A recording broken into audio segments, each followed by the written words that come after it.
పిల్లలకి స్కూల్ పాఠశాల అయితే పేరెంట్స్కి స్కూల్ పేరెంట్స్శాల.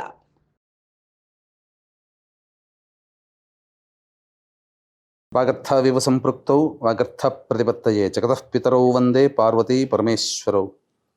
ఆదిత్యాయ చ సోమాయ మంగళాయ బుధాయ చ గురుశుక్ర శనిభ్యశ్చ రాహవే కేతవే నమః.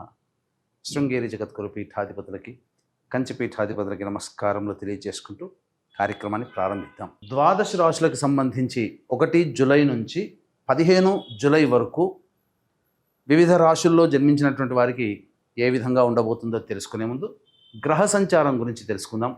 వృషభ రాశిలో శుక్రుడు, అలాగే మిథునంలో రవి గురువు, కర్కాటకంలో బుధుడు, సింహంలో కుజ కేతువు, అలాగే కుంభంలో రాహువు, శని మీనంలో 13 జూలై నుంచి శని వక్రీకరించే స్థితి పొంది ఉంటాడు. అయితే ప్రధానంగా గమనించుకున్నట్లయితే చాలామంది ప్రేక్షకుల్లో ఉన్నటువంటి చాలా సందేహాలు, కొన్ని చెప్పినటువంటి విషయాల్లో కొన్ని మాకు ఫలితాలు సరిపోవట్లేవు అని అంటున్నారు. అంటే దీని అర్థము చాలామంది చూసుకునేటువంటిది సన్ జొడాయిక్ సైన్ ద్వారా చూసుకుంటున్నారు. అంటే ఈ ఉదాహరణకు చెప్తున్నాను, 23 జూలై నుంచి 22 ఆగస్టు మధ్యలో పుట్టినటువంటి వాళ్ళకి లియో సైన్ అని చెప్తారు. కాబట్టి సింహరాశి గురించి చెప్పేటప్పుడు 23 జూలై నుంచి 22 ఆగస్టు మధ్యలో పుట్టిన వాళ్ళు చూసుకుంటున్నారు. అది తప్పు. మీరు జన్మించినటువంటి జన్మ తేదీని అనుసరించి ఒక నక్షత్రము, ఆ నక్షత్రాన్ని అనుసరించి రాశి ఉంటుంది, ఆ రాశి ప్రకారమే మీరు చూసుకోవాలి. ఇది సరైనటువంటి విధానము. కొంతమంది నామ నక్షత్రం చూసుకుంటున్నారు. ఉదాహరణకి శ్రీనివాస్ అని చెప్పి అనుకున్నాం అనుకోండి, చాలామంది సి అనే అక్షరం ఈ శతభిష నక్షత్రంలో ఉంటుంది కాబట్టి కుంభరాశికి చూసుకుంటున్నారు, తులారాశికి చూసుకోవాలి. కృష్ణవేణి అన్నప్పుడు మిథున రాశి చూసుకుంటున్నారు, అది కూడా తులారాశి, అలా చూసుకోవాలి. కాబట్టి మనం అనేక విధాలుగా ఈ శాస్త్ర ప్రకారం మనకు ముందుకు వెళ్ళినట్లయితే తప్పకుండా ఆ ఫలితాలు అనేటువంటివి మనకు సరిపోతాయని చెప్పవచ్చు. ఇక ఆలస్యం చేయకుండా వివిధ రాశుల వారికి ఈ 1 జూలై నుంచి 15 జూలై వరకు ఏ విధంగా ఉండబోతుంది, ఆదాయ వ్యయాలు, ఖర్చులు, అలాగే పరిస్థితుల అనుకూలత, ఇవన్నీ కూడా క్లుప్తంగా మనం తెలియజేసుకునే ప్రయత్నం చేద్దాం. ద్వాదశ రాశులలో భాగంగా 7వదైనటువంటి తులారాశిలో జన్మించినటువంటి వారికి జూలై 1వ తారీఖు నుంచి 15వ తారీఖు వరకు ఏ విధంగా ఉండబోతుందో తెలుసుకునే ప్రయత్నం చేద్దాం. ఈ యొక్క తులారాశి వారికి రాశినాథుడైనటువంటి శుక్రుడు శుభస్థానంలో సంచారం చేస్తున్నటువంటి కారణం చేత విలువైనటువంటి వస్తువులని కొనుగోలు చేయడం కానీ, ప్రధానంగా గృహోపకరణాలు వస్తువులు కొనుగోలు చేయడం కానీ, హుందాగా కనిపించడం కోసం చక్కటి వస్త్రాలు కొనుగోలు చేయడం కానీ జరుగుతుంది. స్త్రీ సౌఖ్యము చాలా చక్కగా ఉంటుంది.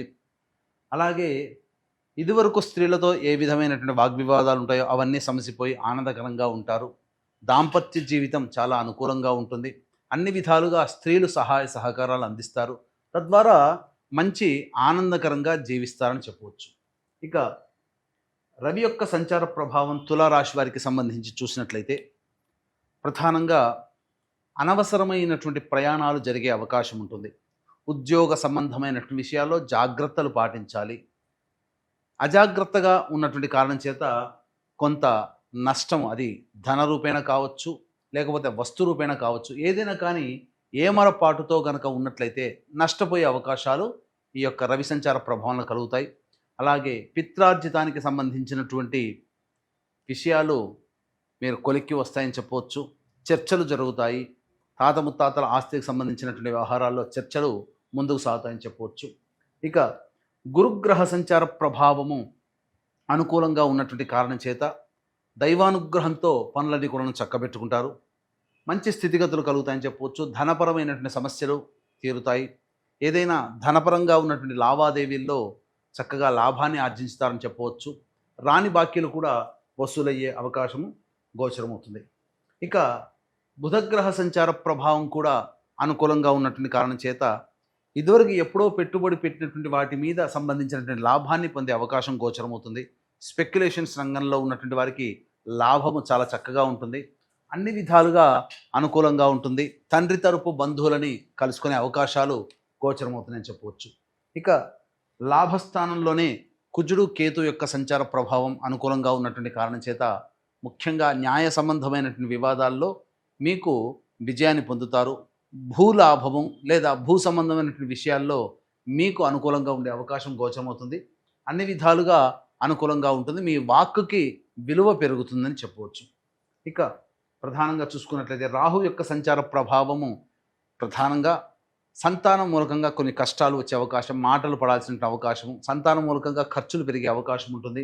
శని కూడాను సంపూర్ణంగా యోగంగా ఉన్నటువంటి కారణం చేత ప్రధానంగా జూలై 13వ తారీఖు నుంచి శని వక్రీకరించినటువంటి కారణం చేత ఇటు మీనరాశి ఫలితము, కుంభరాశి ఫలితాన్ని కూడా ఇస్తాడు. కాబట్టి 9వ తారీఖు నుంచి కొన్ని ఒడిదుడుకులు ఉండే అవకాశం ఉంటుంది. ఏతావాత చూసుకున్నట్లయితే ఈ తులారాశి వారికి ఒక్క రవిగ్రహము అనుకూలంగా లేని కారణం, మిగతా అన్ని గ్రహాలు కూడా సంపూర్ణంగా మద్దతు తెలియచేయడం, ఈ కారణాల చేత అనుకున్న దానికంటే ఎక్కువగా శుభ ఫలితాలు ఈ తులారాశిలో జన్మించినటువంటి వారు పొందుతారు. కాబట్టి దైవానుగ్రహాన్ని పొందే ప్రయత్నం చేసుకుంటే చాలా మటుకు సమస్యలు శాంతిస్తాయి. అయితే ఈ రాశిలో జన్మించినటువంటి మహిళలకి కోల్పోయిన చోటే మళ్ళీ తిరిగి గౌరవం పొందే అవకాశం ఉంటుంది. మీ మాటని అందరూ గౌరవిస్తారు. అన్ని విధాలుగా సహాయ సహకారాలు మీకు ఇస్తారు. కుటుంబంలో కావచ్చు, సంఘంలో కావచ్చు, బంధువుల్లో స్నేహితుల్లో కావచ్చు, మీకు ఆదరణ పెరుగుతుంది. విలువైనటువంటి బంగారు వస్తువులు కానీ, లేకపోతే గృహోపకరణాలు కానీ, ఆభరణాలు కానీ కొనుగోలు చేసే అవకాశం ఉంటుంది. ఈ రాశిలో జన్మించినటువంటి మహిళలకి వివాహ యోగ్యత కూడా చక్కగా ఉంటుంది. వివాహ సంబంధాలు కుదురుతాయి. సంతానపరంగా ఎదురు చూసేటువంటి వ్యక్తులకి సంతానము అనుకూలంగా కలగడము, అలాగే సంతానపరమైన సమస్యలు కూడా తీరుతాయని చెప్పవచ్చు. విద్యార్థులకి, ఈ తులారాశిలో జన్మించినటువంటి విద్యార్థులకి కోరుకున్నటువంటి చోట యూనివర్సిటీలో ప్రవేశం లభిస్తుంది. ఉత్తీర్ణత శాతం అధికంగా ఉన్నట్టు కారణం చేత మంచి స్థితిని పొందుతారని చెప్పవచ్చు. అలాగే ప్రధానంగా అన్ని రకాలుగా ఈ రాశిలో జన్మించినటువంటి వారికి మంచి యోగ్యత కలుగుతుంది. ఇక దైవానుగ్రహమే అందరికీ ఉండాలని తెలియచేశాం కాబట్టి ఇట్టి దైవానుగ్రహం అందించాలనేటువంటి సత్సంకల్పంతో ఈ ఆషాఢ మాసం వారాహి నవరాత్రుల సందర్భంగా 9 వారాహి దేవతల యొక్క హోమాది కార్యక్రమాలు జరపబడతాయి. మీ జాతకరీత్యా కలుగు విద్య, వివాహ, ఉద్యోగ, దాంపత్య, అనారోగ్య సమస్యల నివారణకి, కోర్టు సమస్యల నివారణకి, శత్రు భయం తొలగడానికి, ముఖ్యంగా భూపరమైనటువంటి సమస్యల నివారణకి ఈ 9 వారాహి దేవతల యొక్క హోమాలతో పాటుగా మేష, మిథున, కర్కాటక, సింహ, కన్య, వృశ్చిక, ధనస్సు, కుంభ, మీన రాశుల్లో జన్మించినటువంటి వారికి శనిదోష పరిహారార్థమై శనీశ్వర హోమాలు అనేటువంటివి జూలై 5వ తారీఖు రోజున సాయంత్రం 7 గంటలకి కార్యక్రమం ప్రారంభమవుతుంది. కావున జూలై 5 సాయంత్రం 5 గంటల లోపల మీ గోత్రనామాలు నమోదు చేసుకోవచ్చు. ఈ కార్యక్రమంలో నమోదు చేసుకున్నటువంటి వారికి శక్తిపాతము చేయబడినటువంటి శంకరంగలి మాలని అందివ్వడం జరుగుతుంది. ఇక రోజువారీ కార్యక్రమంలో జూలై 1వ తారీఖు నుంచి 15వ తారీఖు వరకు ఆదాయ వ్యయాలు, మానసిక పరిస్థితి ఎలా ఉంటుందో తెలుసుకునే ప్రయత్నం చేద్దాం. 1వ తారీఖు రోజున అన్ని రంగాలలో ఉన్నటువంటి వారికి ధనాదాయం చాలా చక్కగా ఉంటుంది. విందుల వినోదాల్లో పాల్గొంటారు. ఖర్చులని తీర్చుకోగలుగుతారు. ఆదాయం చాలా చక్కగా ఉంటుంది. 2, 3 తేదీలలో గనక చూసుకుంటే అనవసరమైనటువంటి ప్రయాణాలు జరుగుతాయి. మానసికమైనటువంటి ప్రశాంతత లోపిస్తుంది. అలాగే వృధా ఖర్చులు కూడా పెరుగుతాయి. ఏ పని చేయాలన్న ఆసక్తి ఉండదు. ప్రధానంగా ఒక జిగ్జాగ్ లాగా ఉంటుందని చెప్పవచ్చు. 4, 5, 6 తేదీలో కనుక చూసుకున్నట్లయితే పెండింగ్లో ఉన్నటువంటి పనులని పూర్తి చేసుకుంటారు. మంచి స్థితిగా ఉంటుంది. ఖర్చులని మించినటువంటి ఆదాయం లభించడం, అన్ని విధాలుగా అనుకూలంగా ఉండేటువంటి సమయం. విందులు వినోదాల్లో పాల్గొంటారు. పాత స్నేహితులను కూడా కలుసుకుంటారని చెప్పవచ్చు. ఇక 7, 8 తేదీల్లో ప్రధానంగా మాట తీరు మీకు సరిగ్గా లేక కారణం చేత కుటుంబంలో కొన్ని మనస్పర్ధలు వచ్చే అవకాశం ఉంటుంది. ధనము కూడా ఖర్చు అయ్యే అవకాశం ఉంటుంది. కాబట్టి జాగ్రత్తలు పాటించండి. ఎలక్ట్రానిక్ వస్తువులు కొనుగోలు చేసే అవకాశాలు గోచరమవుతున్నాయి. అలాగే కంటి సంబంధమైనటువంటి ఇబ్బందులు కలుగుతాయని చెప్పవచ్చు. 9, 10, 11 తేదీల్లో ఈ తులారాశిలో జన్మించినటువంటి వారికి సోదర సోదరిమణుల సహాయ సహకారాలు, ఇతరుల యొక్క సహాయ సహకారాలతో మీ పనులన్నీ కూడాను పూర్తి చేసుకుంటారు. ధనాదాయం కూడా చాలా చక్కగా ఉంటుంది. రాని బాకీలు వసూలవుతాయి. 12, 13, 14, 15 తేదీల్లో వాహనాన్ని నడిపేటప్పుడు జాగ్రత్తలు పాటించాలి. అలాగే మీ ఆరోగ్యం పట్ల శ్రద్ధ వహించాల్సినటువంటి పరిస్థితి. వాహన మరమ్మతులకి, గృహ మరమ్మతులకి, అనవసరమైనట్టి ఖర్చులకి మీకు ఎక్కువగా ఉండడం, ఈ కారణం చేత వృధా ఖర్చులు పెరుగుతాయి.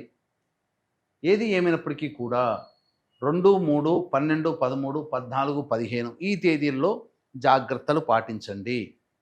ఇక ఈ తులారాశిలో జన్మించినటువంటి వారికి రవి అనుగ్రహం తప్ప మిగతా అన్ని గ్రహాలు అనుకూలంగా ఉన్నటువంటి కారణం చేత ప్రతిరోజు సూర్యుడికి నమస్కారము, సూర్యాష్టకం 6 సార్లు పారాయణం చేయడము, అలాగే శివ కవచము లేదా రుద్ర కవచము అనేటువంటిది రోజుకి 3 సార్లు పఠించండి. తద్వారా చాలా మటుకు సమస్యలు పరిష్కరింపబడతాయి. ఇప్పుడు చెప్పినటువంటి సమస్యల కంటే ఇంకా ఎక్కువగా సమస్యలతో సతమతమవుతుంటే దగ్గరలోని మంచి ఉపాసనా పరులైనటువంటి జ్యోతిష్యులను సంప్రదించి వారి సలహాలు, సూచనలు కనుక పాటించినట్లయితే మరింత మెరుగైనటువంటి జీవితాన్ని పొందుతానని తెలియజేస్తూ సర్వం శ్రీ ఉమామహేశ్వర పరబ్రహ్మార్పణమస్తు.